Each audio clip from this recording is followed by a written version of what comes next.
What if I told you the way you're living your day right now is the exact thing burning you out? Like waking up exhausted, running on adrenaline, pushing through your day, and still feeling like it's never enough. If that sounds like you, you're not alone. So many high performers are living in this constant low level stress, thinking this is just what success requires. Welcome back to the Higher Alignment Podcast. I'm Mintu Lam, and I help high performers and executives recover from burnout so they can feel energized, present, and actually enjoy the life they've worked so hard to build. And today, we're back with topic 3 of the High Performer Reset series. In this episode, I'm walking you through what my day-to-day actually looked like at the peak of my burnout, and I'm not holding anything back. The anxiety, the exhaustion, the overthinking, the constant pressure, it was all there. And by the end of this episode, you're going to start seeing exactly why you feel the way you do and why it's not just part of the job. So stick around because this might be the moment that things start to actually click for you.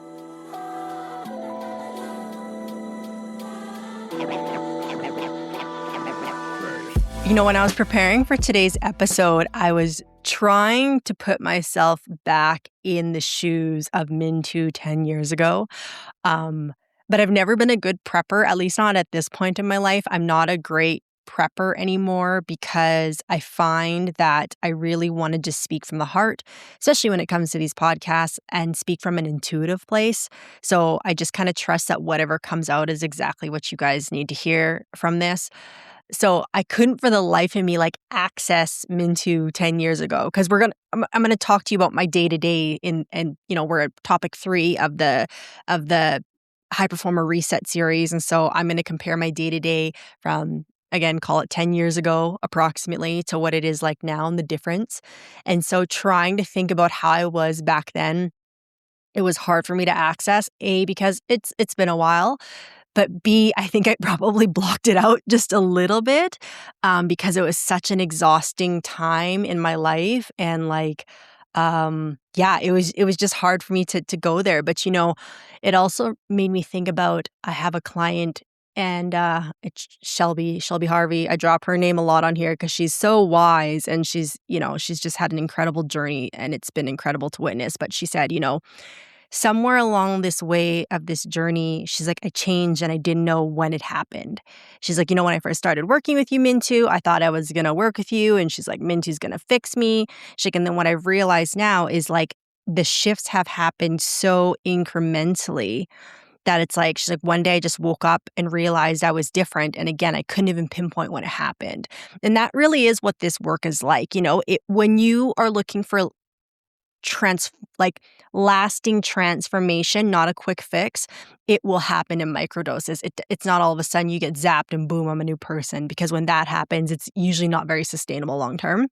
So you want it to happen gradually. And again, you almost want it to be it just, one day I woke up and here I was, right? So let's go back to Mintu again. Let's call it approximately 10 years ago. I would have been 27. That would have been when I was starting to really peak in my burnout.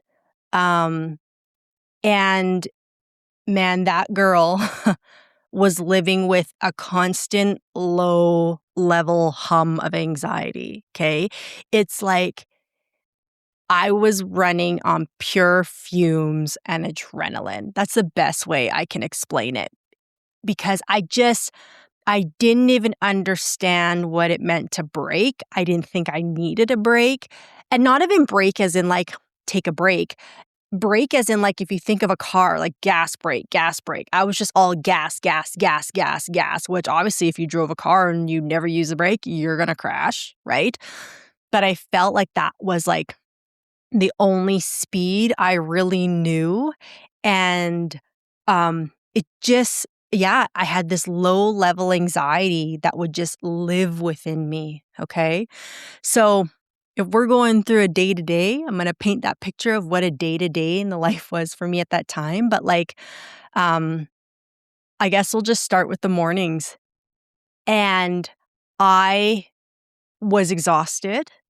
So I never got up early before my alarm. I was constantly snoozing, and I mean snoozing at least 3 times snoozing. So then, you get to that point where hey, if I really have to be if my hard cutoff is I have to be out of bed by 7:45, then I'm going to start setting my alarm at 7:20, and then there's going to be a 7:30, and then there's going to be a 7:40, and then 7:45. By then I have to get out of bed. Like I couldn't wake up before my alarm.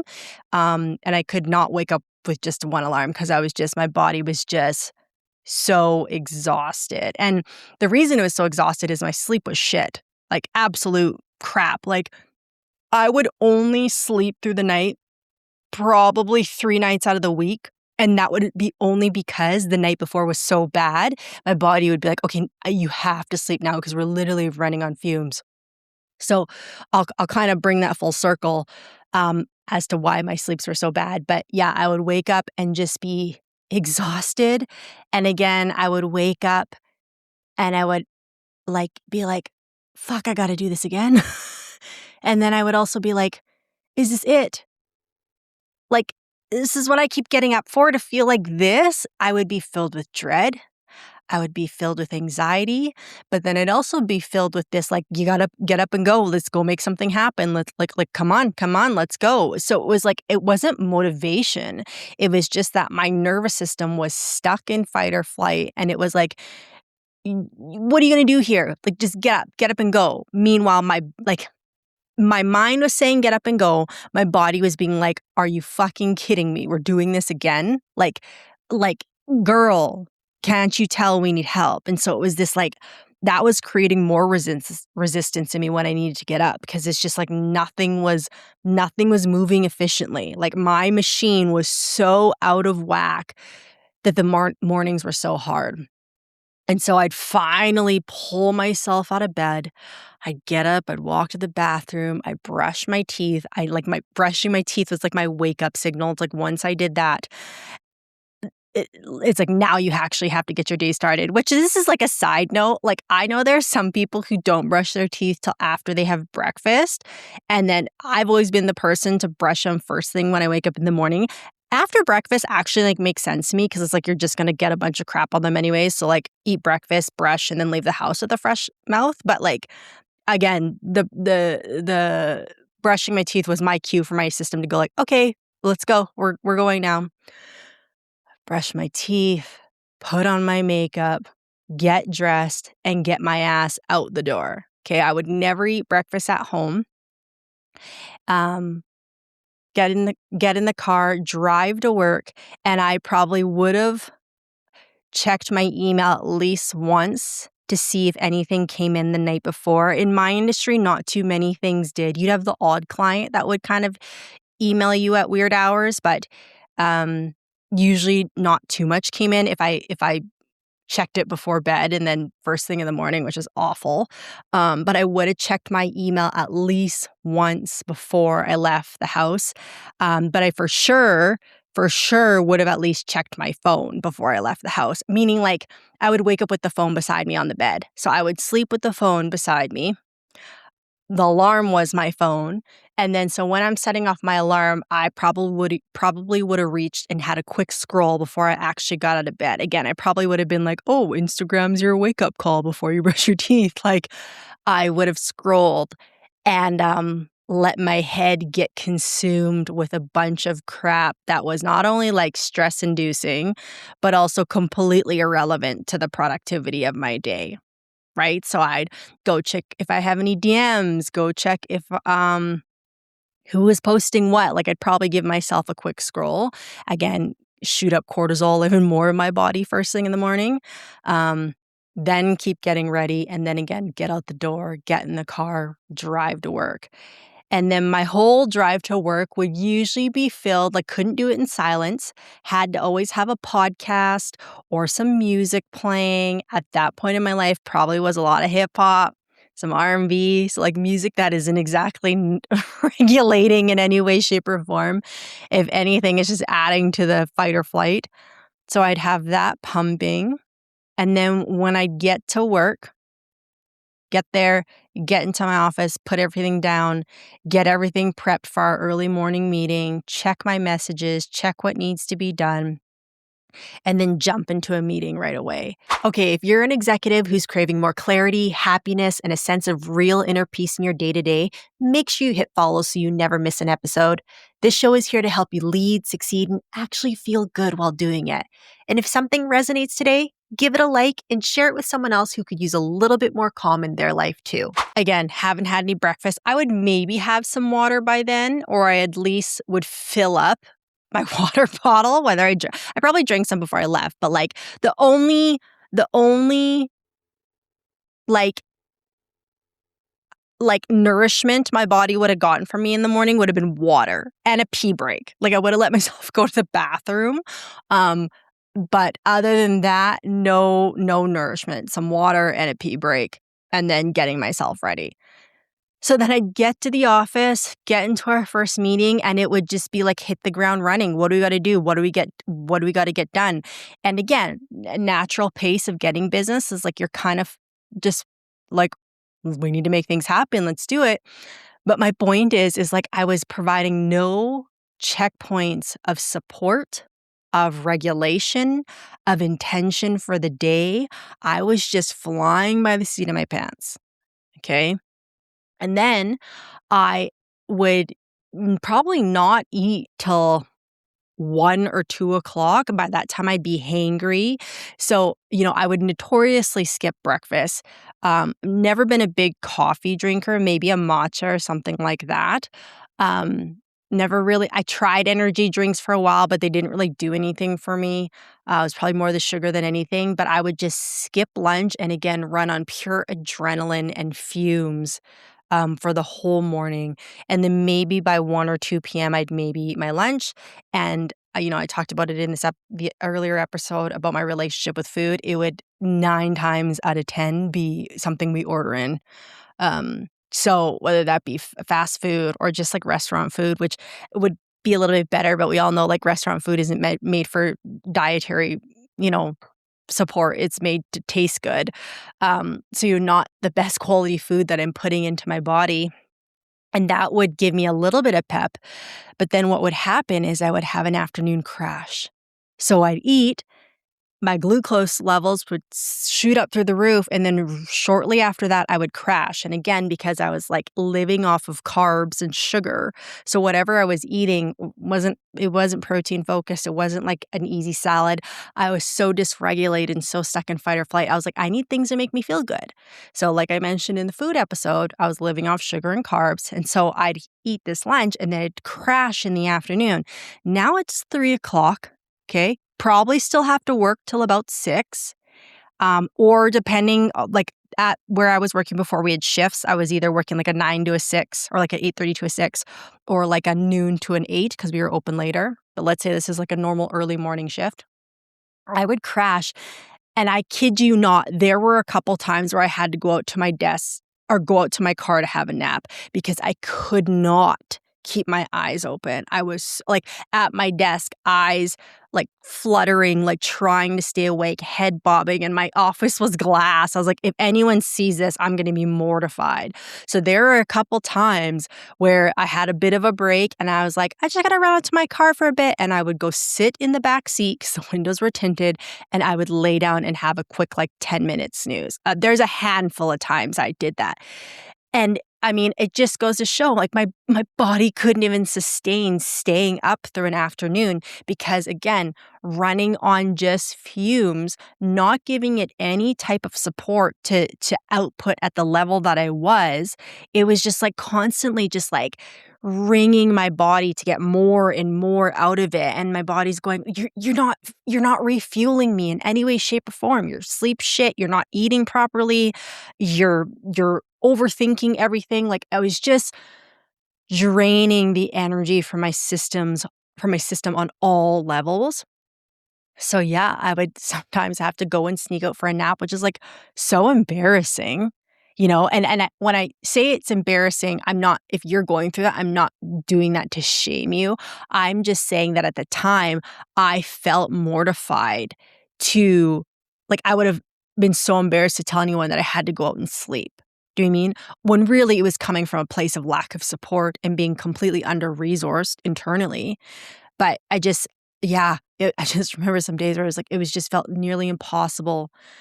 So I'd have a quick little snooze in the car, come back in, like, kinda re-energize myself, and then I'd remember by, like, that point in the day, it would be, like, all brain fog, overthinking, clicking the same emails over and over, like, rereading the same emails over and over, and it's like my energy was so scattered and depleted. It's like unless I really had a client or something in front of me I directly had to work, it was like I had this kind of like a glaze over top of me.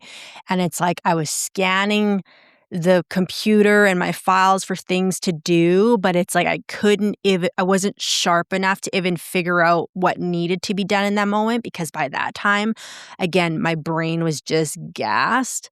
And so unless it was something very obvious in front of me that I needed to get working on or put out right away, it was just really inefficient, like super inefficient. And like, I say that this happened after my afternoon crash. It probably even started a little bit earlier in the day before I ate because again, I've been running on fumes.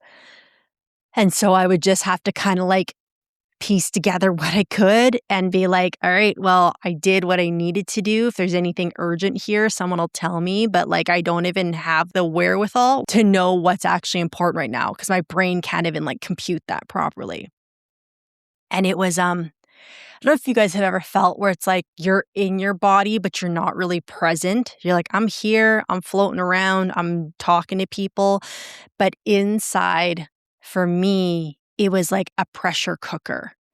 And I am naturally more anxious and I've always been a high achiever, but my high achievement comes with a tone of anxiety. And for me, that shows up in my chest, that shows up in my stomach, my digestion issues, shortness of breath. And then, yeah, I just feel like kind of like again, a pressure cooker, like I'm about to combust at any time, but I'm also really good at just like keeping this front on where it's like, I can put on a show and I can put it on and I can be charismatic and you're not going to even know that I'm one step away from completely losing my shit right now. Like I was a pro. I was a pro at that. Okay. So then as I'm going through this day on fumes and adrenaline, it's like every conversation is a little bit like a ticking time bomb. Okay. It's like, what exactly do you need to tell me? Tell me it right now. Like, I don't have capacity for small talk. I don't have capacity for this. Tell me what needs to be done for the job. I will get it done. Boom, bada bing, blah. Right? Like I was just, again, moving around like I was ready to combust all the time. And so, once I got near the end of my days and I'm exhausted and I'm ready to leave, ironically, I would have a hard time leaving because my body was so accustomed to being in this state all the time. It's like, well, what if I leave? What am I going to do? I'm not going to go home and do anything. I might as well just stay and hang out here longer. So a lot of the time I would like kind of stay and find more things to work on. Or my brain would go, oh, you don't like just stay and get this done now. What's the big deal? And very quickly I started to exchange like any personal life I had at the time for more hours at work. And not because anyone made me. It was because my nervous system equated that busyness and being at work to safety. Because I was achieving, I was making good money, I was a part of this great team. So it was like, well, why do we need to go home? Just stay here and work longer. And so like I would just find more things to do. Even though I wanted to leave, it was this very what's the right word? Like opposite pulls happening. My body wanted to go home and rest and be like, can we just get out of here? And my mind goes, well, if we go home, what are we going to do? You're just going to lay there and you're not going to be productive. So like you might as well just stay and do some more. Like it was so conflicting. One of the biggest struggles for high achievers is they can't tell whether they're burnt out or just overly tired. That's why I created the High Performer Stress Assessment, which will assess exactly what your mind and body are struggling with and what you need to start feeling more balanced, grounded, and happy ASAP. It only takes 2 minutes to complete and you can find the link in the show notes below. eventually I would leave and I remember I'd be like, hey, is everyone good? Anyone need anything from me? Like I double check like 3 times, triple check. Does anyone need anything from me before I go? Just like, here's your last chance. And everyone's looking at me like, get out of here, Minty. Like, you've already been here all day. Like, it's okay, go. We have it under control. But again, that was my fight or flight being like, what if something happens? What if they need me? I could just stay. So I'd get through this day on fumes and then I'd head home. And at that time in my life, I would really keep my personal life busy as well too. Even though I was exhausted, I would always have a lot of things on the go. So I would be having lots of dinners with the girls. I would hang out with the guys at the dealership a lot. They were like my brothers, so we'd be going out a lot. Like I just always was staying busy, mainly because I couldn't sit at home in silence. And I was single at this time. So going home just meant I would sit there and sit on the couch and do what? Nothing. Because it's like, you guys know, once you hit that couch, it's like you're not getting up. It's like you become one with the couch because, again, the body's like, thank God she actually laid down for a second and then you're not getting anywhere. And then you're getting lost in your phone and getting lost in Netflix and both at the same time. Put on a movie to watch and you're scrolling your phone while you're watching the movie, So it was either that or finding something to keep me occupied with. Again, a dinner, a walk, whatever it was. Some of them were healthier things, but the point is I couldn't sit still. I had to always be doing something and something that like kind of felt relatively productive. Like, again, whether it was I need to go get my steps in, or I need to go meet this person to make it happen, or I got asked to participate in this, and so I don't want to let this person down, so I'll go do it. So I just had to always stay busy. And then again, a lot of the time, I'd be in those rooms or with those people, and I wouldn't fully be there. I'm like, yeah, I'm sitting here at the table with you. I'm across the dinner table from you, but like I'm not fully here because I'm gassed. I have no energy. I don't even know what it feels like to be present anymore. So I'm sitting here having conversations and things are just like passing me. And then like I'm slightly engaged. I'm also slightly irritable and like don't have a lot of patience for people and their crap. So it's like if I'm having dinner with a girlfriend and she's coming to me for empathy, it's like I had a little bit of empathy, but then I'm also like, hey, man, like, what are you going to do about it? Like a little bit of a tough cookie. And there's nothing wrong with that. But a lot of the times at that point in my life, that tough cookiness came from a place of like lacking compassion for anyone else because I didn't have it for myself at that time. It wasn't coming from a place of like, hey, I think you need to hear this from a place of love. It was like, man, so what are you going to do about it? I was just so headstrong. And again, my battery was so empty. It's like when you're in that state, you're just afraid wire. Just anything can set you off. So when you're interacting with people, they pick up on how short, tempered you are. And so I'd stay busy and I'd do all these things and again, not even be present for it. And then when I'd get home, I'd like crash, and like, again, put on some sweats, get on the couch, start scrolling. And then I'd usually put something like super overstimulating on. Like at that time, I would have been watching like Narcos. I was a sucker for like gangster movies and all that stuff. And don't get me wrong, I still like that stuff now. However, going to sleep to that stuff, oh no, no, no, no, no, no. Like, for instance, I'll talk about this in the next one, but like I can't watch that stuff before bed now because it fucks with my sleep. Well, at that time, it was also fucking with my sleep. Swearing a lot today. Sorry, guys. It was also messing with my sleep. However, I didn't know any better.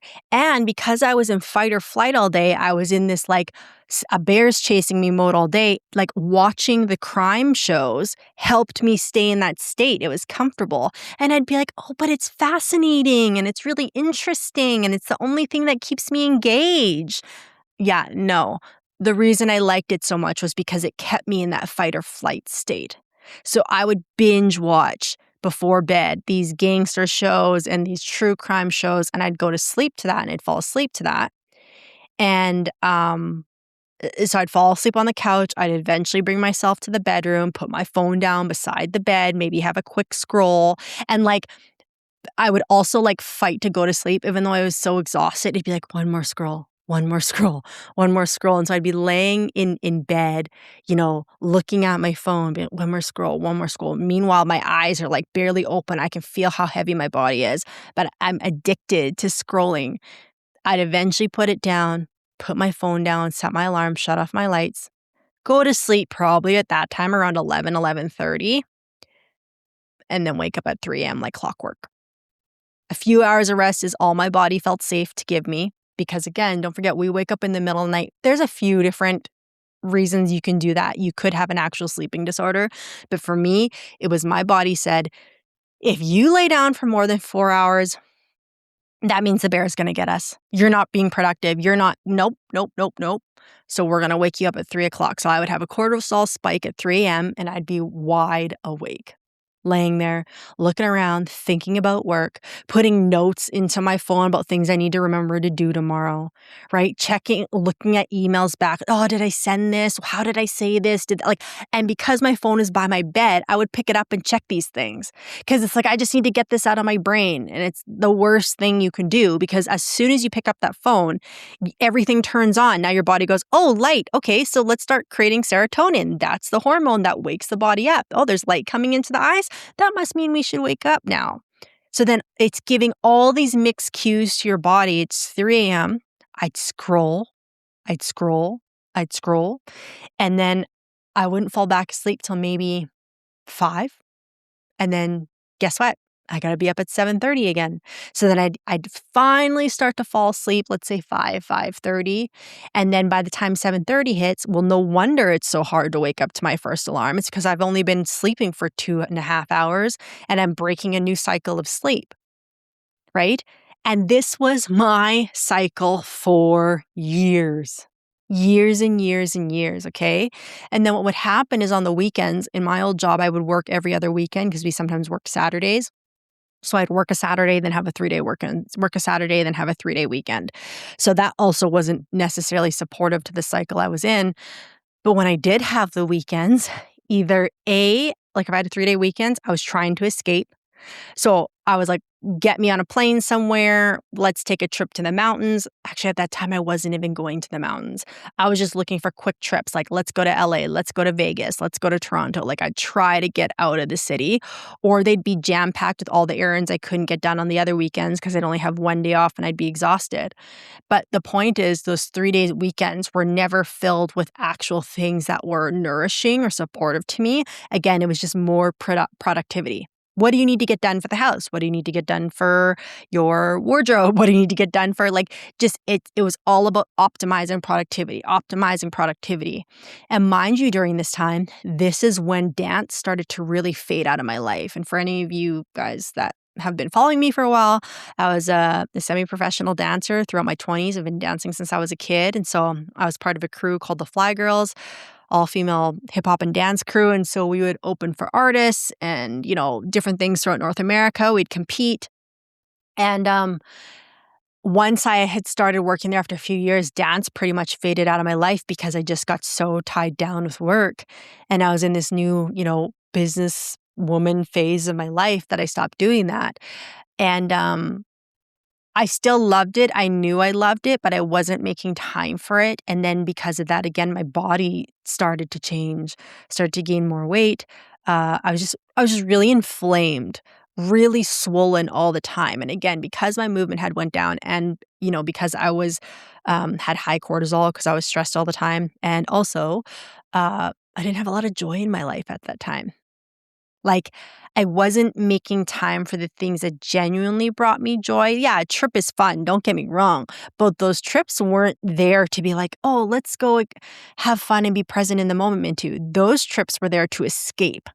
It's a very different thing, right? Like, my girlfriend and Carrie and I at that time would probably go on a tropical vacation twice a year. We'd usually go sometime in the fall and then sometime about, February. And we would go and lay on the beach all day and do nothing. Like, I would get up. She'd need shade. I wouldn't. But we'd get up. We'd get on the beach at 8 o'clock and I would lay in that sun and fucking bake till 5 p.m. Like, I'm soaking everything up. mainly because I had no energy. Like, again, the point of those trips was to escape. They weren't to be like, let's go explore the country and see how the people live and have different foods. No, it was put me on a beautiful resort, put me oceanfront, give me a chair. That's all the capacity I have within me for this vacation, right? So even when I was doing those or escaping away on the weekends, it was not to, like, go live life. It was not to, like, live and enjoy things. It was purely just to break me out of this very exhausting prison I had built for myself. And when I say prison, I don't mean the external circumstances. I meant the mental prison I had put myself in, because my mind was always consumed with things that actually weren't for me. I was constantly worrying about what the client needed, what my colleagues needed, what the business needed, what my friends needed. And it always came from a really good place. But it all those things distracted me enough that I never had to actually ask, like, what does Mintu need? And again, when you've been, you know, as high achievers, most of our survival strategies have been like, we learned that we come last, and not from a bad place. But as kids, something happened. We grew up in an environment where it's like, let's make sure everyone else is okay first. And if everyone else is okay, then that means I can be okay. Right? So if everyone else is okay, then I can be okay. And then that carries into adult life. And so now everyone gets taken care of before you. And then even when you maybe do have space to take care of yourself, you don't even know how to do it. Right? Like it's just such a foreign concept for you. And that's why people end up resentful towards their jobs. That's why people end up burnt out, right? Is because you don't know how to support the system. So when I refer back to this mental prison is, again, I was living off of fumes and adrenaline, constantly worrying, constantly overthinking, no idea how to be present, had stopped experiencing real joy in my life because it's like, who has time or space for that? I don't even know how to create joy in my life. It's been just work for so long. I started to lose fulfillment. I started to question, is this it? Like, is this what I really worked so hard for, was to wake up with a bunch of dread and live in this hamster wheel of exhaustion and burnout all the time? Like, yeah, my bank account's getting big. I got a brand new Benz every single year, nice perk of the job. I got an incredible closet. I work with great people, don't get me wrong, but it's like at the end of the day, you realize those things don't actually fulfill you. Like, they're nice to have, don't get me wrong. And I still love those things. I still love the cars. I still love the clothes, all of that. But they don't nourish you. If you're a high achiever, you probably feel the exhaustion that comes with always pushing and carrying the load. And here's the honest truth. Burnout doesn't fix itself by working harder or pushing more. You're not meant to just survive your success. You're someone who leads with impact and depth and intention, and you deserve to feel calm and connected while doing it. So imagine showing up present for your work and your personal relationships, feeling calm and grounded instead of constantly stretched. If that's what you want, this is exactly what we do in the Higher Alignment program. Book your assessment call through the link in the show notes, and let's get you back to balance and back to feeling like yourself again. And I was talking to a client about how, like, when you're in a high performance position, you're in constant output mode all day. So you're giving and giving and giving and giving and giving, but nothing's actually coming back to you to replenish what you're giving out. A lot of us think that money is going to replenish that, right? Like, that's why I did my last job for a decade, was because of the money. If I wouldn't have gotten paid what I did, I wouldn't have been there that long, right? So we think that money is going to be enough to replenish all this energy that we're giving out. And yes, obviously money buys you options and freedoms and pays for your shelter and your food and your clothing, of course. But at the core of it, money is not actually a human need. Like, if you go to like a Maslow's hierarchy of needs, what's on there? Food, shelter, sex, human connection. Like, I can't remember the whole thing right now, but like, money is nowhere listed on that. Money can get you a lot of those things.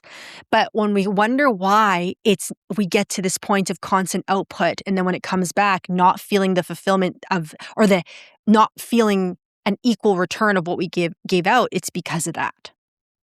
Right? So I just remember feeling like You work so hard to create this life for yourself, yet you sit here and question, is this it? And then I would shame myself after and be like, well, shame on you for even asking that question because most people would kill to be in this position. Most people would kill to have the freedom that you have right now. And it's like freedom on one aspect because I was financially good, but not freedom on a lot of other aspects because, like, I couldn't get away from my work for more than a week at a time. And yeah, I think by the end of it, I had 3 weeks of vacation. But if I left for more than a week, like, you don't get real vacation where I was at because if I left, my partner would just have to work double. If my partner left, I would just have to work double. So you're just making up the time. But so, like, I couldn't leave for more than a week at a time because that would have been too much stress on my partner. And then when I did leave, again, it was I was checking my phone all the time on vacation. I was checking my email every 30 minutes, even when I didn't need to. Like, my partner was completely capable of handling everything. I'd be laying on the beach, refresh, refresh, refresh. Not because I had something important coming through, but because I was addicted to checking my email. I didn't know who I was without it.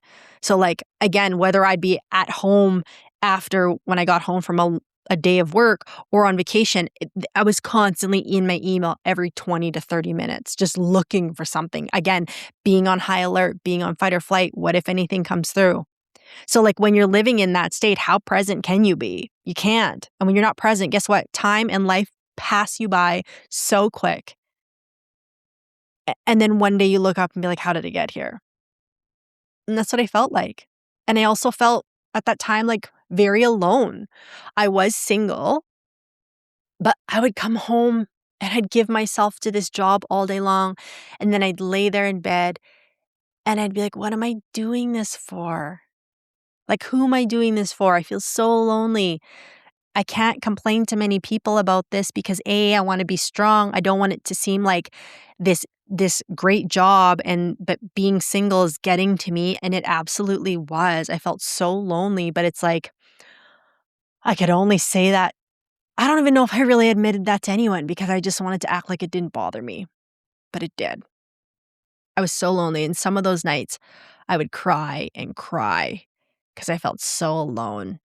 And I remember thinking, like, my neighbors probably think I'm being murdered in here because my crying was so loud and so ugly, but I just couldn't keep it in anymore. Like, again, it was so confusing because it's like I'm doing everything everyone tells me to. I'm whether it be doing spiritual work, whether it be, again, working my ass off, whatever it was, like, I was doing everything everyone told me to, and so why do I still feel this way? And you feel broken.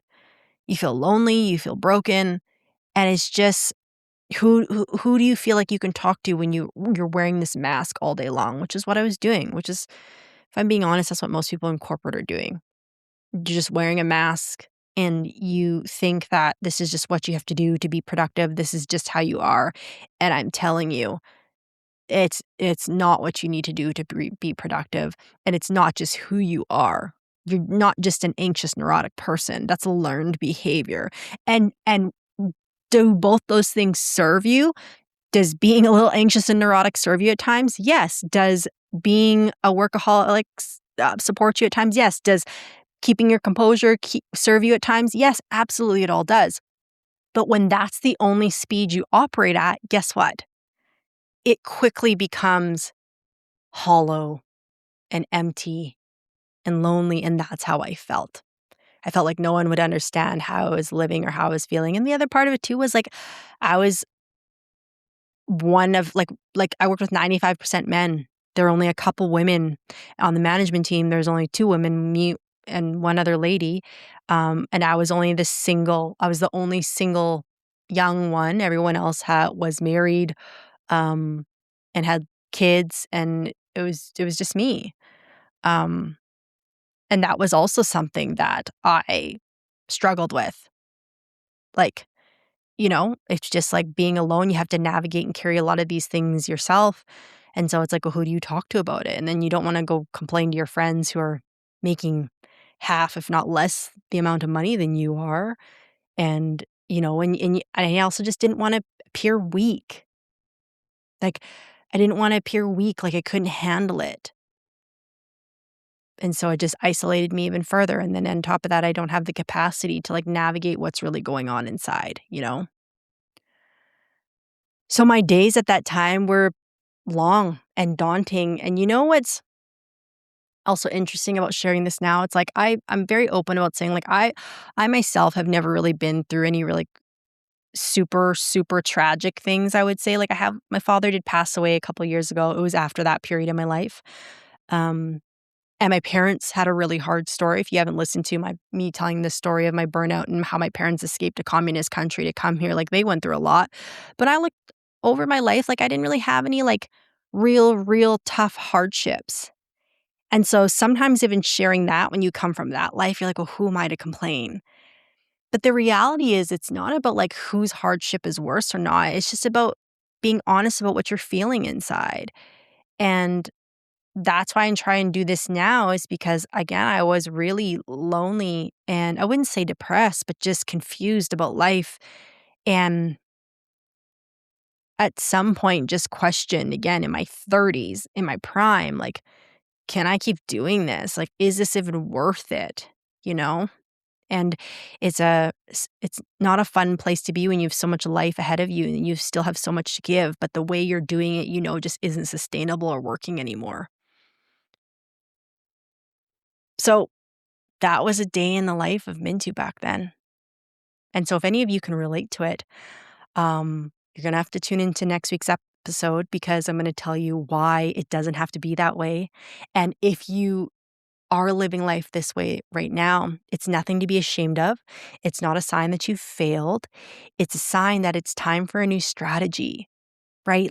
Like every business, the degree to which that business can be successful is the degree to which their systems are in place. And they have strong systems. The strength of your systems determines the strength of your business. It's the same thing with us. The quality of your life determines on where your nervous system is at, right? And at that time, my nervous system was fried. It was tapped. I didn't know how to support it. I didn't even know it was a thing, right? So I was actually working against my nervous system versus now I work with it. So when you tune into the next episode, I'm going to tell you how working with it can change your life and what my day-to-day looks like now versus how it did then. So we'll see you in the next episode.